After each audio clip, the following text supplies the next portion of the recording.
Hello and welcome to the Astrology Forecast. My name is Sage, here as your eye into the sky, letting you know what the cosmic events are for the week, why they matter, and how you can use this information in your everyday life. We are officially closing the eclipse portal this week. We're in the second week of April. I know a lot of people are saying hallelujah right now because this has been a very intense few weeks. If you've been feeling the energy, I'm with you. And please know that it is starting to dissipate. So we have had a lot of potency when it comes to the eclipse portal that started just a couple weeks ago. And now we have a solar eclipse to basically round out the eclipse portal on Monday the 8th, which we'll be diving into today. I'm sure a lot of people are looking forward to that. But again, this also does signify the closing of the eclipse portal, which is also something to celebrate. We are approaching the halfway point of Mercury retrograde. Yes, we are still in the midst of that all the way until April 25th. So definitely have some time there. I know a lot of us are feeling the combination of the eclipse with the retrograde.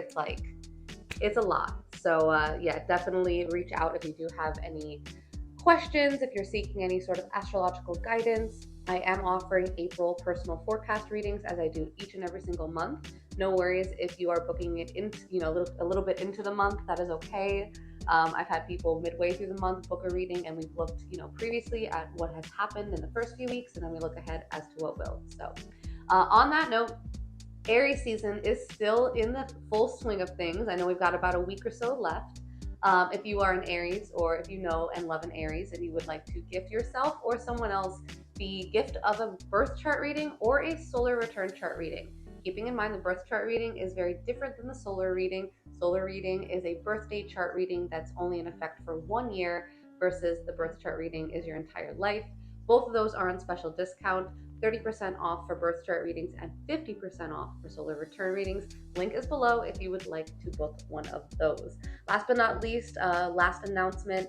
I have been mentioning this before, but again, this is only in effect until the end of April. If you are interested in joining us this summer in Utah, we are rolling back the prices in honor of the retrograde and revisiting our early bird special pricing. So if you are interested in that, in joining us this summer and learning astrology and also witnessing the stars, then you want to be there this summer. Again, the link is below if you're curious to find out more information or if you're looking to officially join us this summer. So with that being said, please make sure for this video, you know where Aries and Pisces are in your birth chart. Those are going to be the two signs that we want to pay special attention to. And again, please make sure that you're utilizing this information for, bettering your life and being able to use this as a guide, as a tool, as a navigation, so that way we can kind of figure out where we should go when things get a little bit rocky. And as always, if you haven't already, please hit that subscribe button. Would much appreciate it.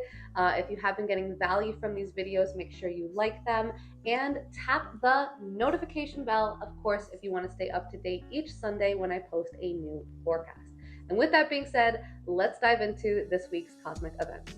So diving into the first and arguably the most significant cosmic event for this week, for this month, you could even say for this entire year, we have the Great American Eclipse, as everybody's been talking about, happening on Monday, April 8th, the solar eclipse in Aries.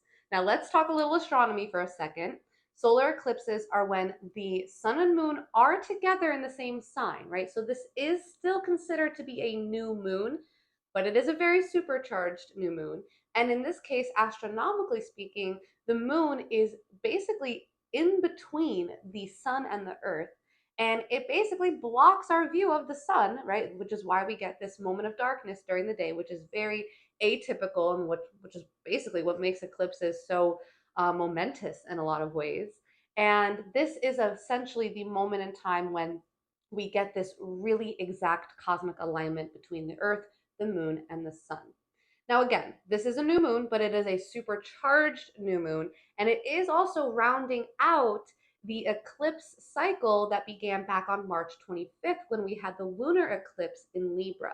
But actually, let's take it back a little further because Keep in mind that eclipses work within a series of eclipses, right? So we actually have about 18 months when the eclipses are happening in a series of or a pair of signs. And right now we're dealing with the Aries Libra eclipse, right? So the signs that we're working with, the two nodes that are getting activated for the eclipses basically now and all the way until next year are Aries and Libra. Now, again, we can look back actually to April 20th of last year, 2023, when we had the first solar eclipse in Aries. Now, we weren't able to view this like we are this year, but last year we did have the same phenomena going on, and that was actually the first eclipse we had in the signs of Aries and Libra. So that really started things off. Now, I point that out because I really encourage you to think back on what happened around the time of April 20th last year. Now, this eclipse was between April 20th and we had an eclipse portal then, I think, all the way until about May 5th, right? So, in that period of time last year was when we really started off this series of eclipses. Now, they continued into October when we had another eclipse, this time in the sign of Libra, and that was on October 14th, 2023. And again, this continued the Aries and Libra eclipses. Now, we did still have some Taurus Scorpio to kind of round out that particular eclipse series, and that is typical. We oftentimes see some overlap between the eclipses and the signs involved. However, we are in the full thrust of the Aries Libra eclipses. And again, I really encourage you not only to think back on what started for you around April of last year, April, May, you could say, but also really consider what happened, especially in the Aries Libra parts of your chart, if you're familiar with those, back in October, because that was really when we had a major development in whatever began in April, and we should be seeing the continuation of whatever that situation is currently. Now, it might have started for us just a few weeks back when we had that lunar eclipse in Libra, and again, it could be kind of finding some sort of resolution right now. However, I don't want to get our hopes too high up or take away too much hope, whichever one, because basically we do have another development of this eclipse series happening later this year in September and October. So keep in mind, whatever's going on for us right now, we will feel more development in this area of our life in 6 months. We might see whatever seeds are inadvertently getting planted currently starting to bloom, starting to show their colors, so to speak, in 6 months. So again, this is sort of what eclipses are representative of, is this time span of 18 months where we every 6 months can see sort of a development in whatever area of our chart is getting activated by these eclipses. And just so we're aware, these Aries Libra eclipses are going to see their finale come next year, March of 2025, when we have the final Aries Libra eclipse. That will also be a solar eclipse in Aries.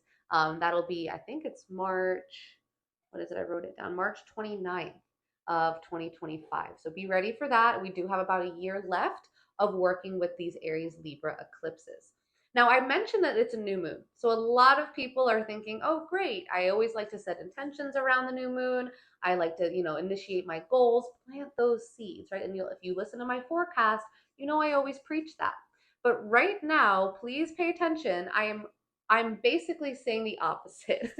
So currently we are experiencing a new moon, but it is a supercharged new moon and it's an eclipse new moon. So we really don't recommend doing any sort of manifestation work, any sort of lunar rituals during eclipses. Eclipses are moments in time when the universe essentially gets into the driver's seat. We get pushed over to passenger princess.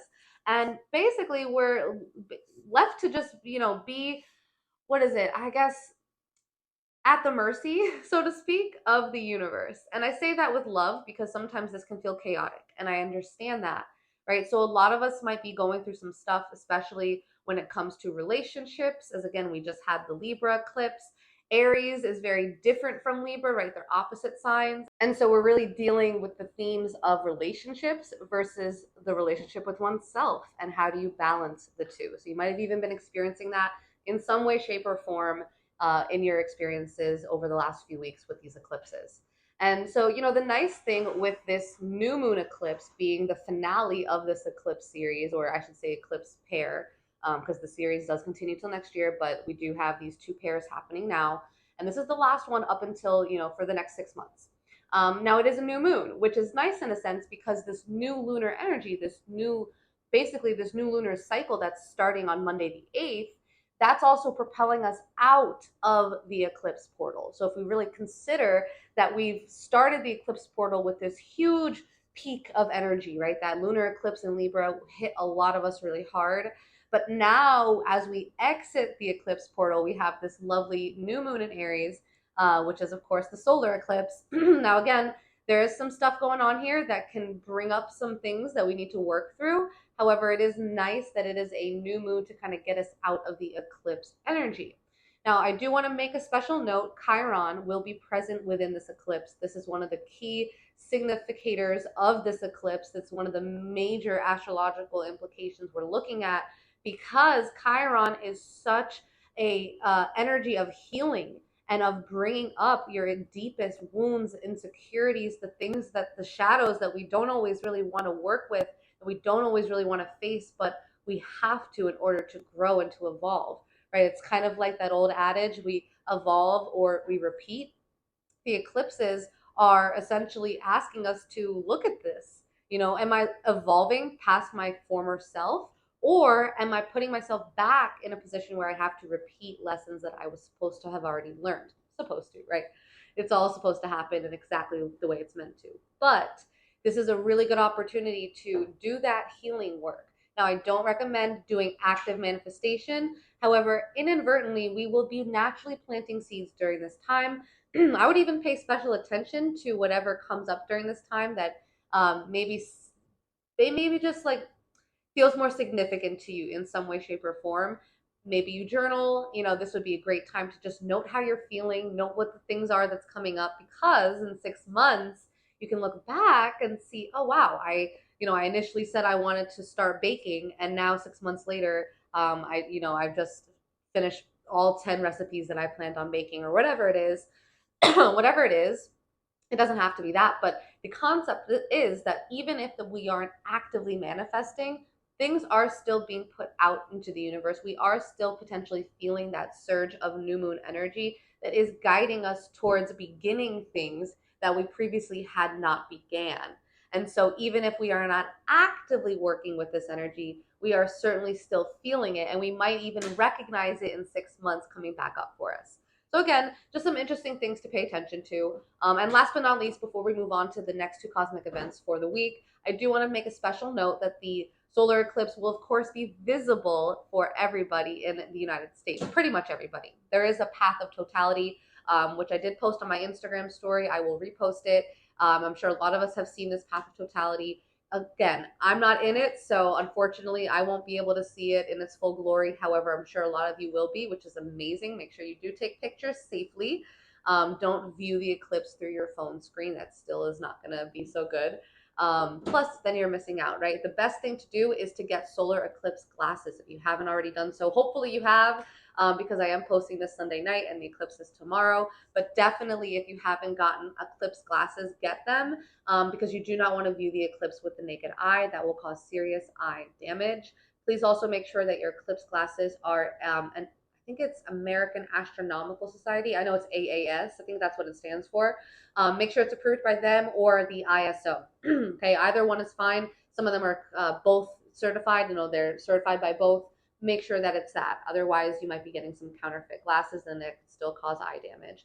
The eclipse will be visible between 1:45 p.m. Eastern time all the way until about 3 o'clock. It is, good hour and change.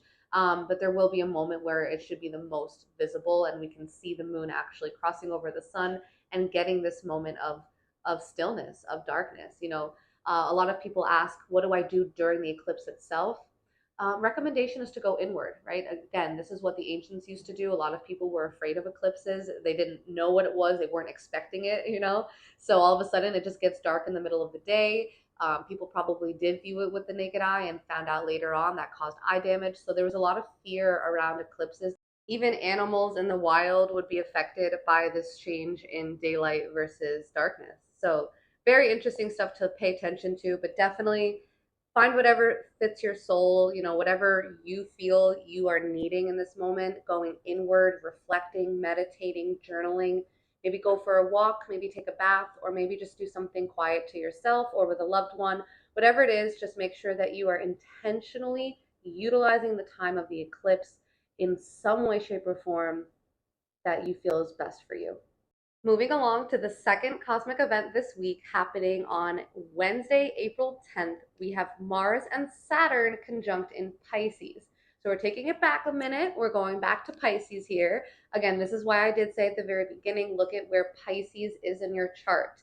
Now, Mars and Saturn are both a bit more challenging energies. Saturn is the planet of responsibility, limitation, responsibility, structure, discipline.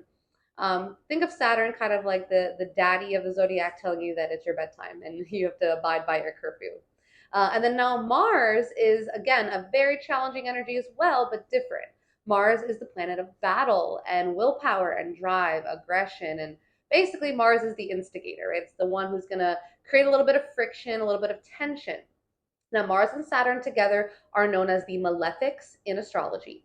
When the malefics become conjunct, meaning they're together in the same sign at the same degree of that sign, this is a very potent moment in astrology because we have basically a concentration of quote unquote more challenging energy being activated in that area of our chart that is ruled by Pisces. Now, again, knowing what house you have this in will be extremely helpful, as both Mars and Saturn together could kind of feel like things are grinding to a halt.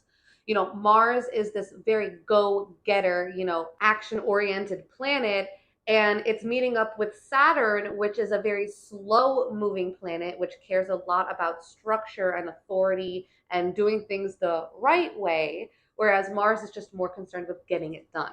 And so we have this sense of like slamming on the brakes when Mars and Saturn are conjunct. And in Pisces, again, this is an emotional water sign. We're dealing with the emotional side of things, the spiritual side of things. How do we feel? And we might feel more frustrated on Wednesday. So again, I point out this very special conjunction because it actually is very reminiscent of some situations that happened in 2020, cough, cough. We actually had a lot of Mars-Saturn conjunctions that year. Now, not to freak anybody out, we're not, predicting the next pandemic or anything. But do know that Mars and Saturn coming together can cause a lot of friction, a lot of tension, and it can basically draw things to a halt. Now, in our personal lives, this can manifest in a variety of ways. We might feel this on an internal level. We might even witness this on an external level in our work environment or our home environment or whatever area of life it's getting activated by. Again, knowing where Pisces is in your chart is essential for really witnessing this energy playing out. However, regardless of where this shows up in your chart, it's likely that we will feel this much more constraining, almost restricted, frustrating, pent up energy on Wednesday. So remember to take a deep breath on Wednesday. Know that this energy is very potent on Wednesday, but it will start to dissipate by Friday and going into next week. So if things feel frustrating, if they're not moving as fast as you would like, if you're feeling like you've got all this energy that you need to put into something and it's just not moving as quickly as you'd like, it's okay.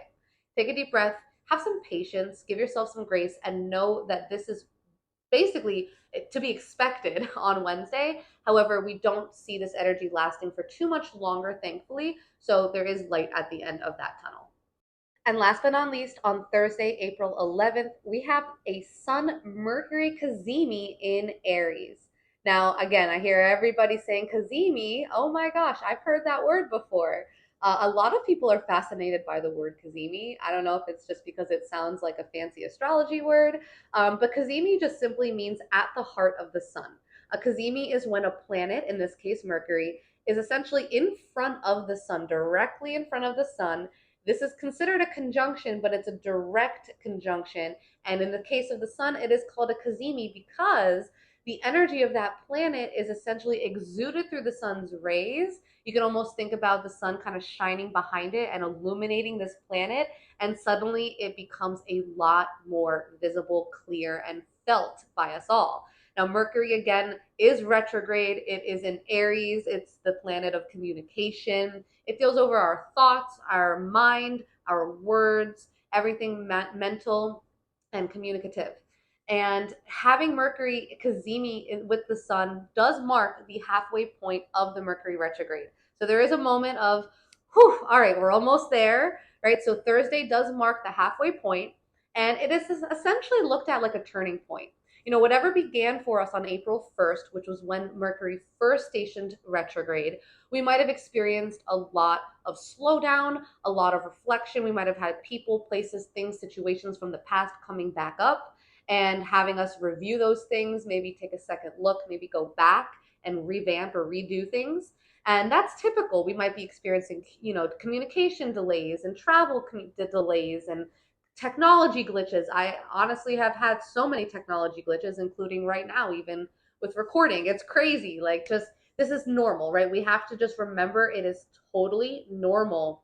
But this CAZIMI is a light bulb moment along the retrograde journey. So if you've been feeling like you don't understand what's going on, if the eclipse has felt chaotic, the retrograde has thrown you for a tailspin, and you're just seeking a moment of clarity, Thursday is your answer. So this is a light bulb moment in our sky. When we have a CAZIMI, such as the Sun Mercury CAZIMI, especially with Mercury being retrograde, it's like an aha moment that gives us the answer that we've been seeking. Now, we might not get the full answer because, again, it is still in the midst of the retrograde. We do still have a week and a half after the CAZIMI for things to find their resolution. But we might feel and notice that towards the end of this week, we start to kind of get a little bit more clear on what that solution looks like, on what that resolution is, and on how we're going to proceed moving forward once Mercury stations direct again on April 25th. So keep in mind, this is in the Aries house of your chart, which is again getting a huge activation this week between the eclipse and the CAZIMI. So if you don't do anything else from listening to this forecast, please look at where Aries is in your chart. I guarantee this will give you deeper insight and awareness as to what you can expect for the week ahead.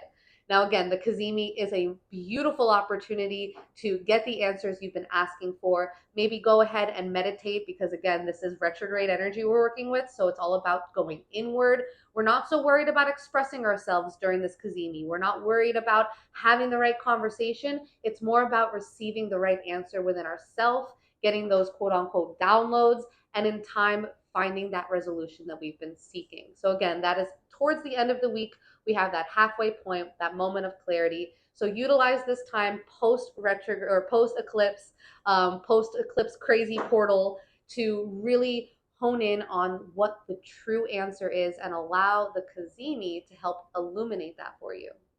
And that really wraps us up for this week. 3 major cosmic events, especially with that eclipse. It is a doozy. If you do require any sort of astrological guidance or advice, my inbox is open. Please go ahead and schedule any type of reading that you feel that you really are looking to get answers for, whether that be a personal forecast reading for the month, a birth chart reading, or a solar return reading. Again, if you're an Aries, those are 50% off, 30% off for birth chart readings. And I would love to dive into that with you. Next week, we have the sun entering Taurus. We also have a very, very rare Jupiter-Uranus conjunction in Taurus as well. Honestly, this is one of the most talked about astrological events of 2024. So make sure you stay tuned for that. And I send you all so much love. I hope you guys get some amazing pictures, videos of the eclipse. I hope that it really is an amazing opportunity to see something that we will not see again for a pretty long time. So with that, thank you all so much for the love. If you got value from this video, make sure you hit the like button, comment if you do have any feedback, and as always, I will see you all again next Sunday.